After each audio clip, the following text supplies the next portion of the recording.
बाबा रामनाथ की अप्रत्याशित प्रतिभागमय उपस्थिति ने गगन और उसके दोस्तों को चौंका दिया। उन्हें समझ में नहीं आया कि बाबा रामनाथ, जिन्हें वे मृत मानते थे, उनके सामने कैसे खड़े हो सकते हैं।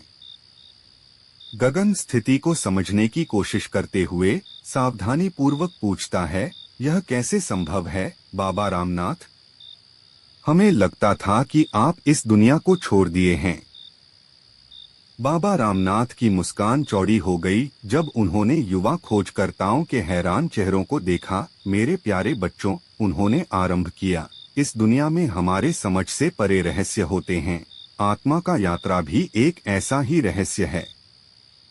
उन्होंने उन्हें बैठने के लिए इशारा किया और वे उनके चारों ओर एकत्र हो गए, उत्सुकता से उनके शब्दों का इंतजार करते हुए। बाबा रामनाथ जारी रखते हैं, बहुत पहले मैंने इन गुफाओं में छुपे रहस्यों का पता लगाया था, लेकिन जैसे जैसे मेरा समय इस दुनिया में समाप्त होने लगा, मैंने समझा कि मेरी यात्रा अब भी पूरी नहीं हुई है।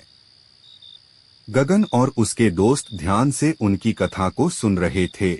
उन्होंने प्राचीन अनुष्ठानों, गुप्त मार्गों और भौतिक और आध्यात्मिक विश्वों के अंतर्वास के बारे में बाबा रामनाथ की कहानी को सुना। हर शब्द के साथ युवा खोजकर्ताओं के दिलों में आश्चर्य और उत्साह का अनुभव हो रहा था। लेकिन अब आप क्यों वापस आए हैं बाबा रामनाथ? गगन ने जिज्ञासा से पूछा। उसकी आवाज में उत्सुकता भरी थी। बाबा रामनाथ की निगाहें गंभीर हो गईं जब उन्होंने समझाया, मेरे बच्चों, हमारी समझ से परे शक्तियां काम कर रही हैं। वह दुनिया का संतुलन व्यतीत करने की कोशिश कर रही हैं। मैं तुम्हें एक ऐसी यात्रा पर ले जाने के लिए वापस आया हूं जो तुम्हारे साहस, ज्ञान और शक्ति का परीक्षण करेगी।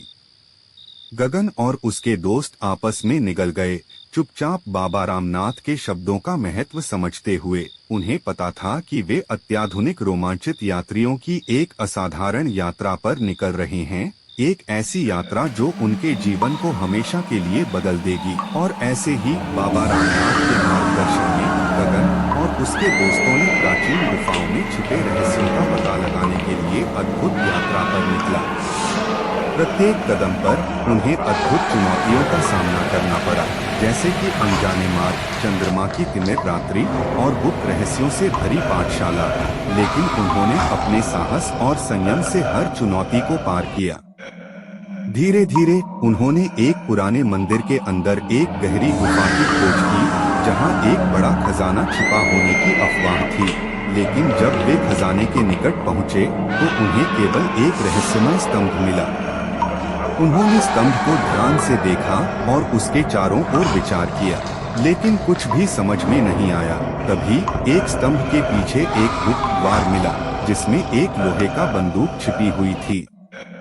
उन्होंने बंदूक को निकाला और देखा कि उसके आसपास विचित्र चिन्ह बने हुए थे। उन्होंने उन चिन्हों को ध्यान से देखा और फिर उन्हें बंदूक पर स्थापित किया। जैसे ही वे चिन्हों को स्थापित किया, एक छिपी हुई द्वार खुल गया। उन्होंने धीरे धीरे अंदर घुसा और देखा कि एक बड़ा कमरा है, जिसमें अनगिनत धन है। गगन और उसके दोस्त अद्भुत प्राप्ति से चौंक गए, लेकिन बाबा रामनाथ के शब्दों को याद करते हुए उन्होंने धन को छोड़ दिया और बजाय उसे वे उस गुप्त गुफा के रहस्यों का अन्वेषण करने के लिए प्रेरित हुए। इस रहस्यमय यात्रा में उन्होंने अपनी जिज्ञासा को पूरा किया और स्वयं को अनुभव में समाया। बाबा रामनाथ की आत्मा की मार्गदर्शन में उन्होंने स्वयं को पारंपरिक सोच से मुक्त किया और नई उच्चताओं की ओर अग्रसर होने का संकल्प लिया।